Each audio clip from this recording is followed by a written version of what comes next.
A paz do Senhor, povo de Deus, para você que é novo por aqui, eu sou a diaconisa Tânia Anjos, sou professora de escola bíblica dominical. Estamos estudando o terceiro trimestre das lições bíblicas da editora CPAD da classe dos adultos, que tem o tema O Deus que governa o mundo e cuida da família.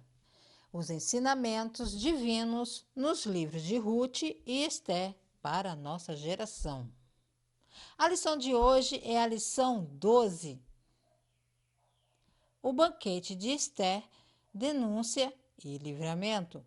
O textuário vai nos dizer assim: como ribeiros de águas, assim é o coração do rei na mão do Senhor, a tudo quanto quer o inclina. Provérbios capítulo 21, versículo 1. A verdade prática vai nos dizer assim: devemos reconhecer as autoridades humanas, mas não podemos atribuir-lhes um poder acima do que elas têm. Há um Deus no céu. A leitura bíblica em classe se encontra no livro de Esther, capítulo 7, do versículo 1 ao 10. Objetivos da lição: descrever o banquete preparado por Esther e a denúncia proferida por ela, remontar o contexto que desdobra a fúria do rei contra a injustiça, refletir a respeito do grande livramento providenciado por Deus.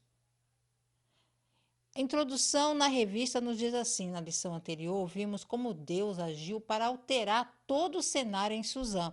Mardoqueu foi honrado e Amã humilhado.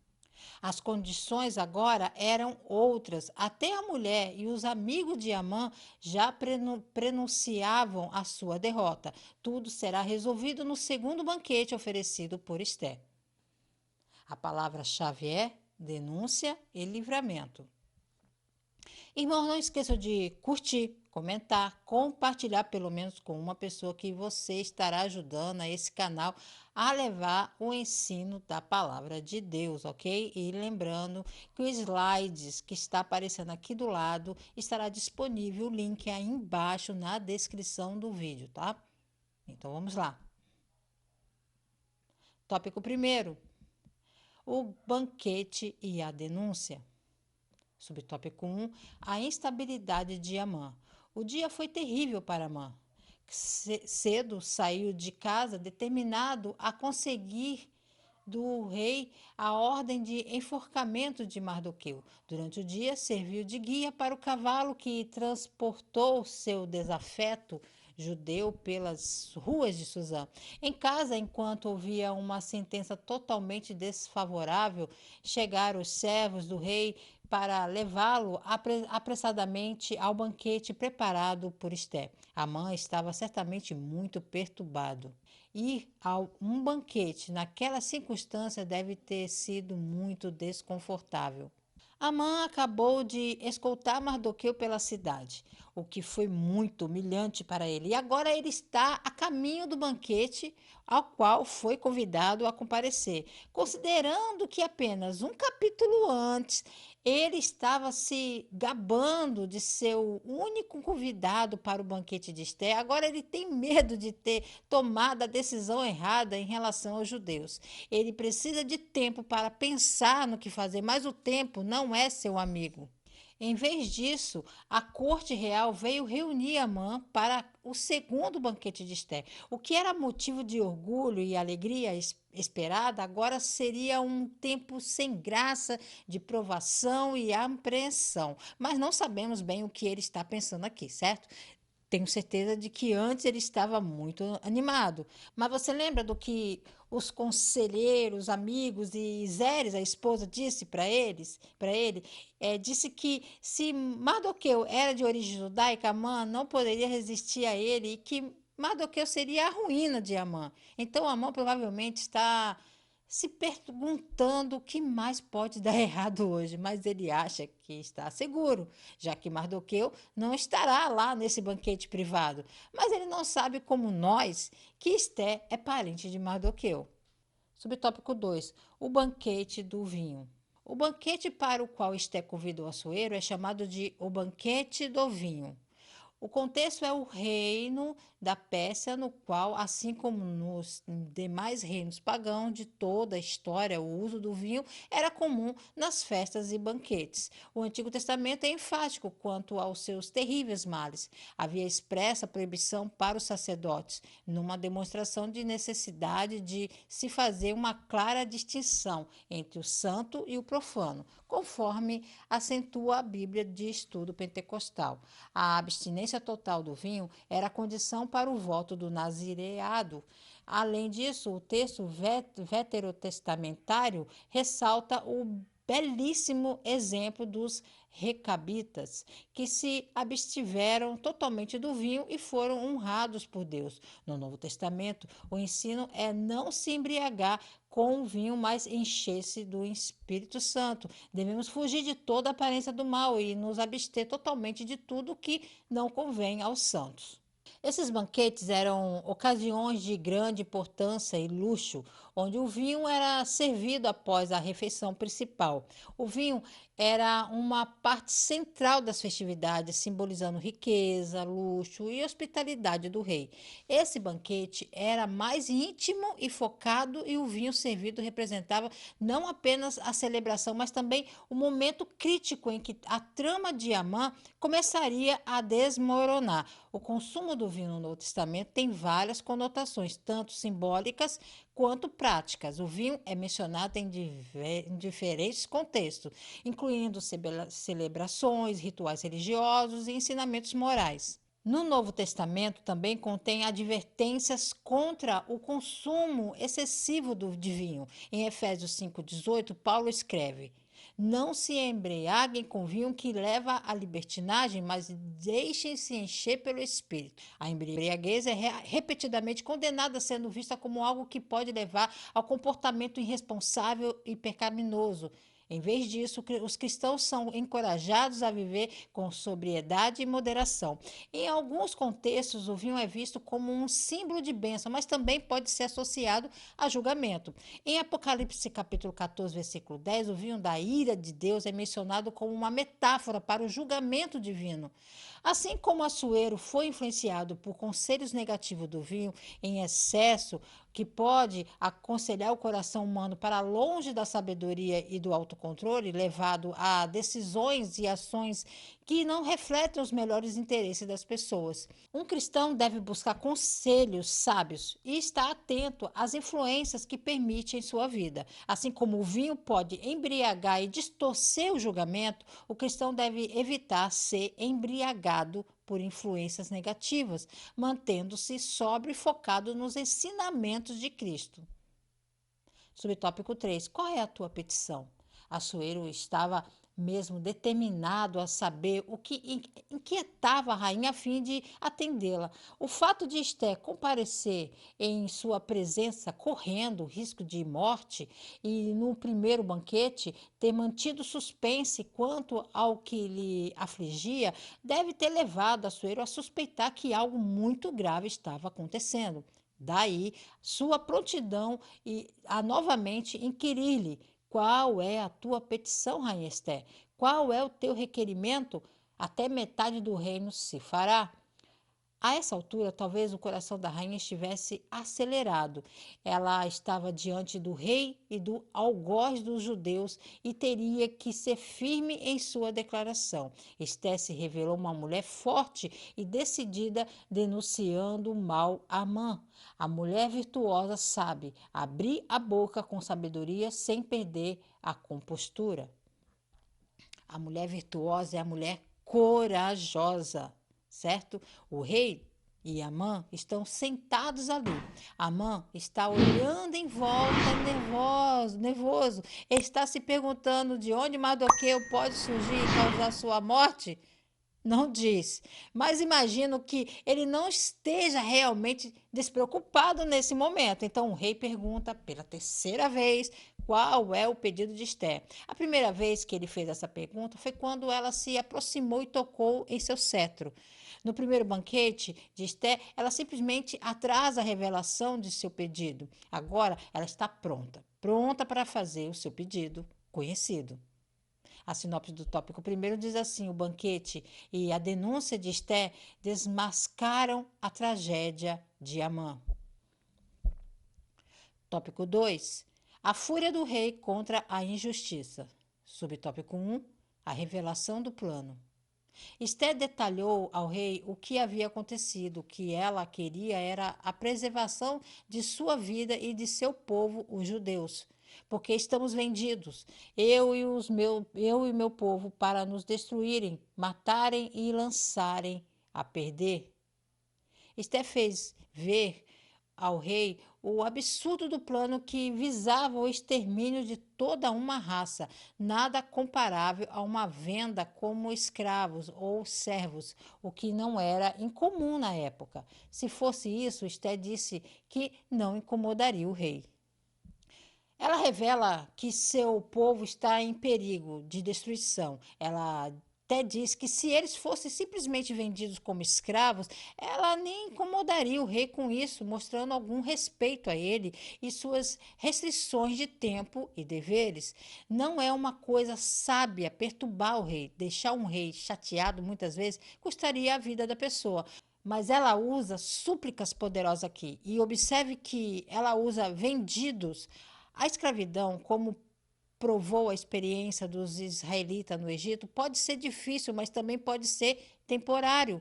A morte, por outro lado, tem um toque de finalidade. Mais uma vez, somos lembrados do suborno de dinheiro que Amã usou para conseguir o que queria. Sua honra está ofendida por alguém tentar ferir sua rainha e seu povo. Esté parece estar dizendo que a soma de dinheiro que Amã ofereceu é muito pequena para compensá-lo pelo plano que a trama causará ao rei e seu reino. Imagine os impostos que os judeus pagariam naquele ano e no próximo e no próximo.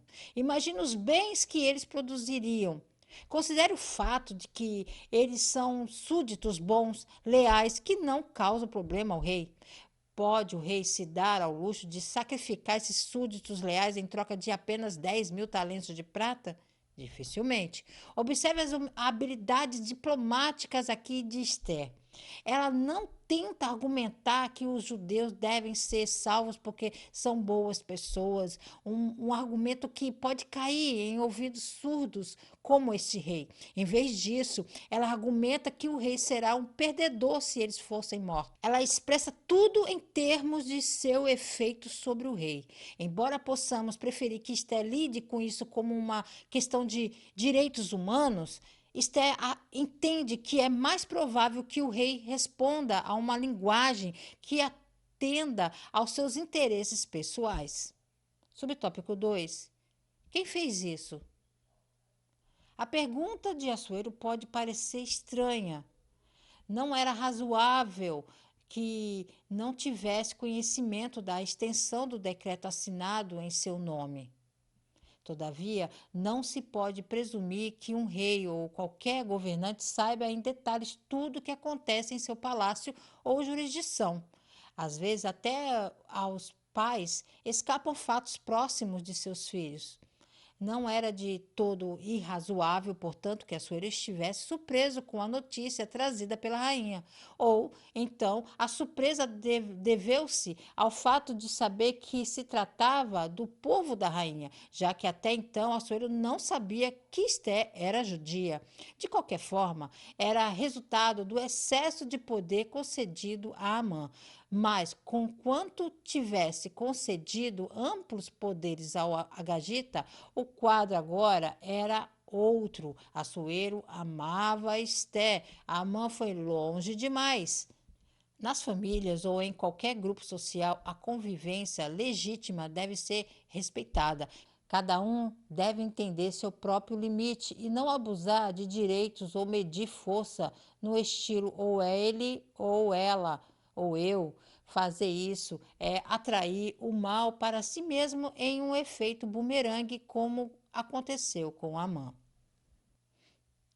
Então, quando o rei ouve sobre isso, podemos imaginar sua pressão arterial começar a subir, ele cerrando os dentes, seu rosto talvez começando a ficar vermelho. Ele indaga quem é a pessoa. Esté aponta para Amã como o culpado. Amã aparentemente não tinha ideia de que Esther era judia. É muito possível que ele tenha comparecido ao banquete na esperança de que isso trouxesse de volta um pouco de sua dignidade perdida. Mas quando ele ouve essas palavras de Esther, o texto diz que ele ficou apavorado. Não há pecado que você possa esconder de Deus. Quando Esther expõe Amã, foi incomparável a quando o profeta Natan expôs os pecados de adultério e assassinato de Davi.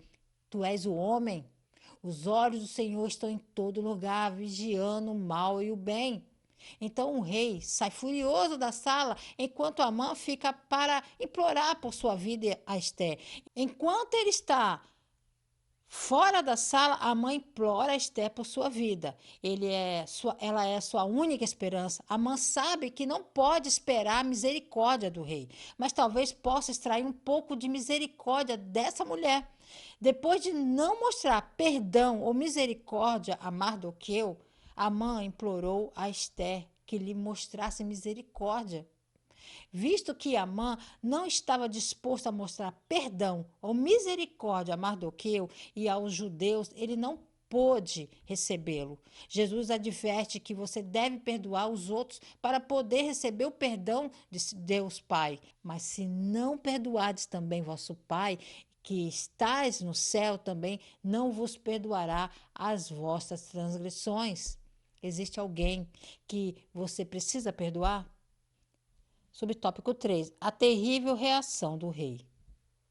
É provável que a consciência de Assuero tenha sido ativada quando ele entendeu o tamanho da injustiça feita aos judeus, o povo de sua rainha. Com toda a firmeza, Esther respondeu ao rei cara a cara com Amã. O homem, o opressor e o inimigo é este mau Amã.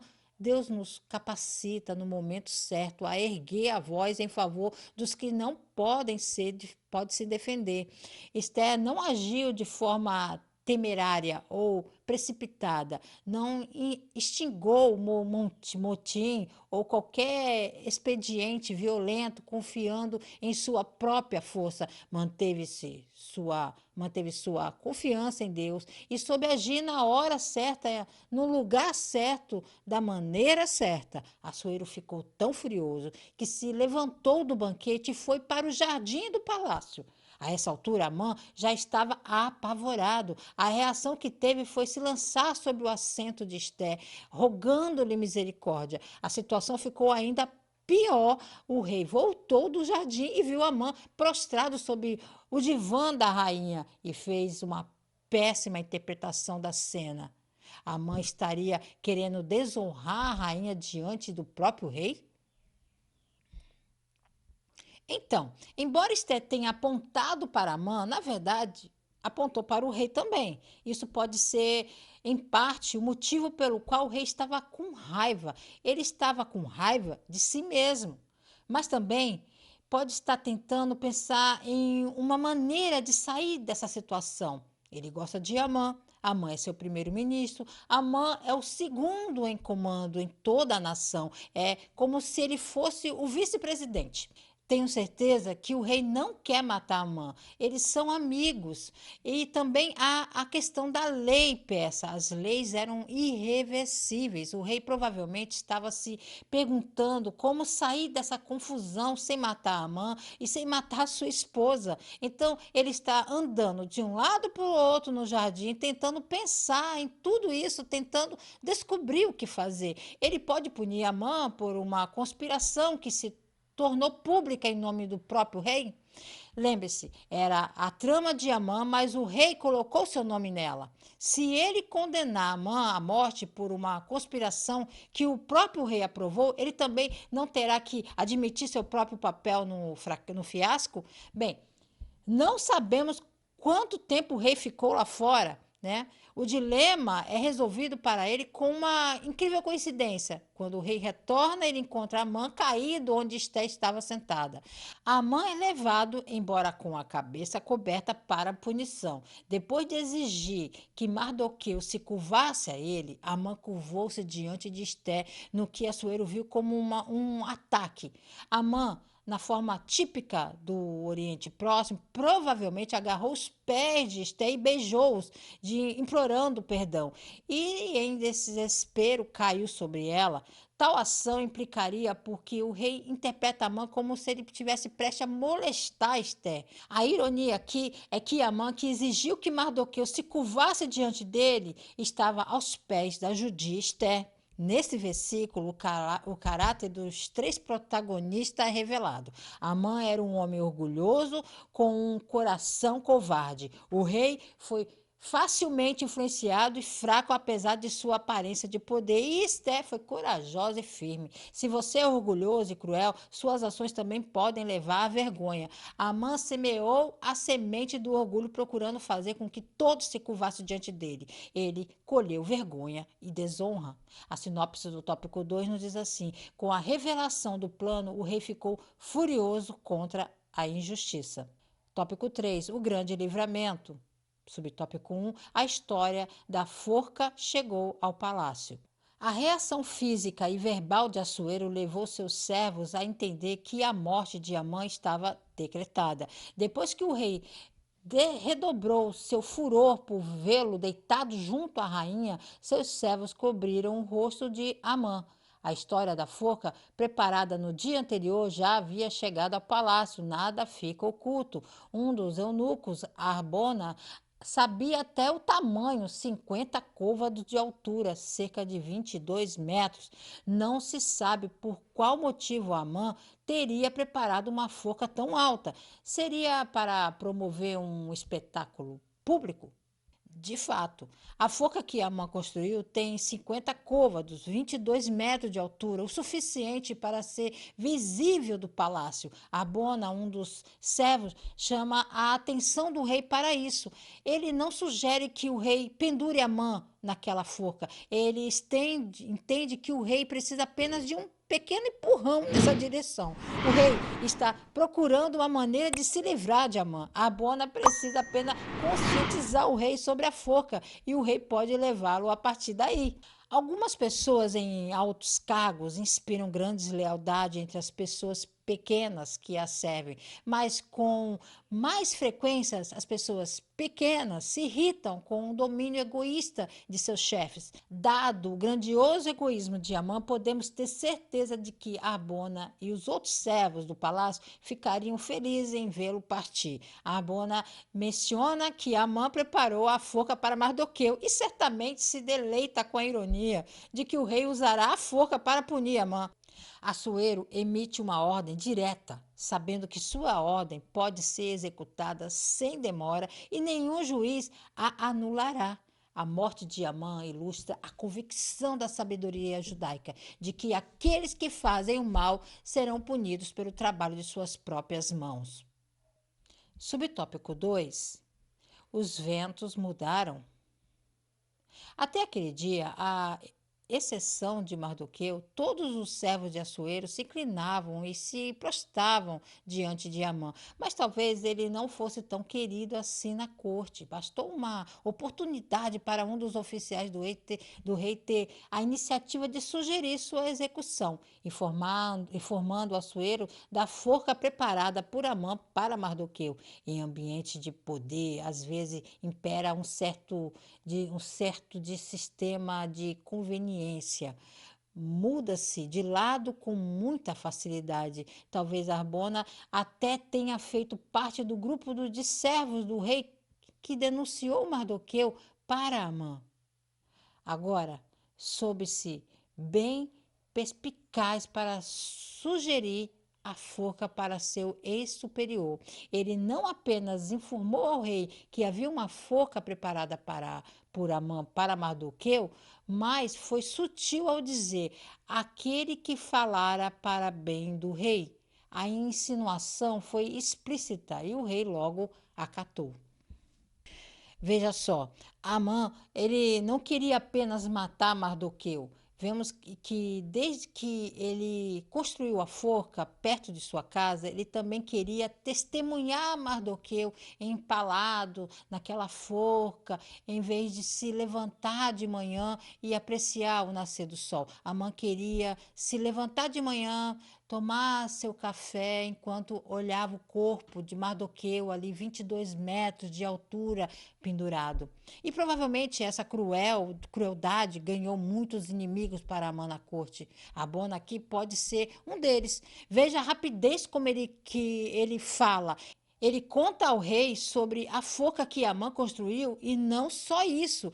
Diz Arbona que Amã a construiu para pendurar Mardoqueu nela, a quem você honrou nessa manhã. Mas o rei conclui que, como Amã queria enforcar o homem que salvou a vida do rei de uma tentativa de assassinato, talvez Amã tivesse simpatia por aqueles que tentaram assassiná-lo. Isso enfurece ainda mais o rei e ele ordena que Amã seja pendurado na forca imediatamente. Esta é a ironia das ironias, lembra? Lembre-se que, embora Amã tenha construído a forca, na verdade era Deus quem precisava dela. Aqui está o porquê Deus usou as intenções injustas de um homem muito perverso para realizar sua vontade divina e santa. Aquele que vive pela espada morre pela espada, e aquele que constrói a forca morre na forca. A sinopse do tópico 3 nos diz assim: Deus providenciou um grande livramento na história do seu povo.